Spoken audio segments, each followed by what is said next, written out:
I hear and I forget, I see and I remember, I do and I understand. This is a phrase that's near and dear to my heart because it was the motto of my old elementary school, and I can definitely say it's left a deep impact on my life. Let's talk about rock formations. You can learn about rock formations in a couple of different ways. One, you can be sitting in your desk and a teacher can tell you everything that you need to know about rock formations. Or you can go take a field trip to Yosemite National Park and go check out Half Dome and El Capitan and talk to the rangers who know everything about rock formations and have a hands-on experience. I definitely prefer the field trip because that's what I did, and it was so significant to me. In fact, hands-on learning is something that I still use today in a preschool that I teach at. Research suggests that experiential learning is beneficial for children because it supports their comprehension and their knowledge retention. Today I will be discussing 2 points about why experiential learning is beneficial for children. First, about comprehension, and second, about knowledge retention. So first, let's discuss comprehension. I'm going to refer to this picture right here. This is a picture of a young girl using a pair of scissors. It's from the blog called Children and Technology. At my school, I gave children about this age a pair of scissors in September. They looked at me like I was crazy as I tried to tell them how to use them. So then I decided to show them how to use the scissors.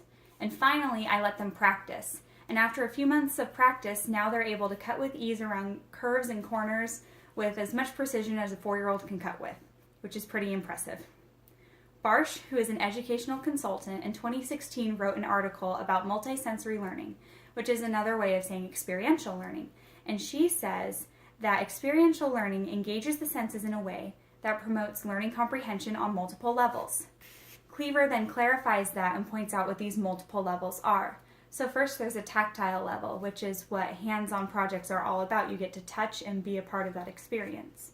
You can also use the auditory level, where students are able to listen and then talk about the things that they're doing. There's the visual level, where students are able to see what they themselves are creating and then what others are creating around them. And then there's also the social level, where students can be in small groups as they reflect on the project that they've just done, where they can talk about and reflect on their experience. Barsh also in 2016 points out a well-known example of hands-on tactics in the classroom. So we're going to go think back to math, and we're going to think about some worksheets that we did. So let's talk about money now.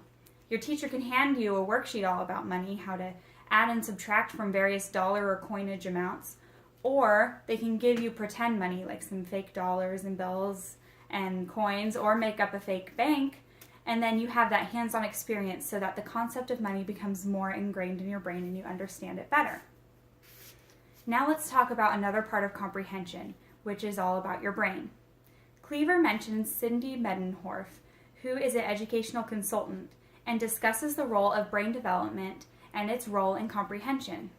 So, from ages 4 to 7, the right side of your brain is developing and being used the most at that time, and that uses visual and spatial elements.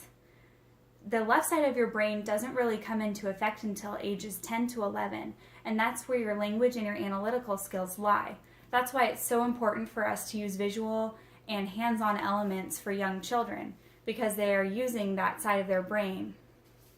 Now let's talk about Piaget, who's a really important guy. He studied the intellect of children and established the stages of cognitive development, which are used across the board in education today. McLeod, who is a Piaget expert, in 2015 stated that the concrete operational stage is the major turning point of children's intellect. Now to back up for a second, the concrete operational stage starts at age 7 and goes until about age 11. And this marks the beginning of logical thought, where children are able to take a concept and work it internally as opposed to having to use their hands physically to work out a problem or a new thought. So that's why using hands-on experiences are so important for comprehension, because they can't work those problems out internally yet. McLeod in 2015 also refers to a study done by the UK government. In 1967, they produced the Plowden Report, which stated that discovery learning, which is another phrase for experiential learning, was the primary source of elementary education curriculum, showing the importance of hands-on learning with comprehension. Now that we've covered comprehension, let's discuss knowledge retention. According to Barsh in 2016, it's common for most adults to use tactile cues to remember important information. such as the saying like you're tying a string around your finger to remember something important. I, for one, use sticky notes to remember things, like starting a load of laundry or writing my grocery list down so I don't forget anything.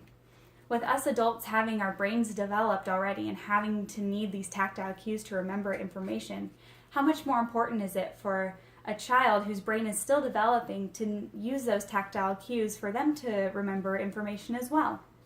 Cleaver mentions a report done in the Applied Cognitive Psychology Journal, which shows volunteers who doodle during a boring message are 29% better at recalling information from that message. So I would highly encourage you to doodle right now.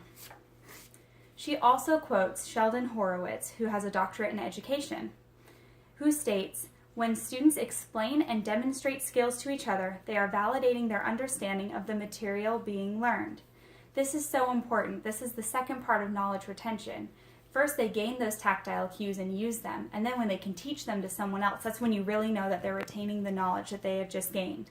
Kids get excited about new information. They love to learn, especially when they can use all their different senses and really be hands-on with the topic. And when they get excited, they want to practice it more. More practice equals more knowledge retention. Cleaver mentions that simple tasks that we take for granted as adults require fine motor skill precision and practice for children, such as buttoning a button, zipping up a zipper, or even using a pair of scissors like I had mentioned earlier. Children get excited about learning those things and therefore practice more. An example from my personal life was I was struggling with learning how to count between ones, tens, and hundreds. So in school we use these little tactile math blocks in ones, tens, and hundreds. I practiced that often, and with those tactile cues I was able to master and then retain the knowledge of that concept. Now to review, we've talked about the benefits of experiential learning for children at an elementary level, specifically about how experiential learning supports first, comprehension, and then second, knowledge retention. So I'll close with this. I hear and I forget. I see and I remember. I do and I understand. I've just told you a lot of things about experiential learning, and I don't want you to forget it. So I'm going to encourage you to go out and see it for yourself. Go to a classroom, see how children use experiential learning to their benefit. But better yet, I encourage you to go out and experience it for yourself.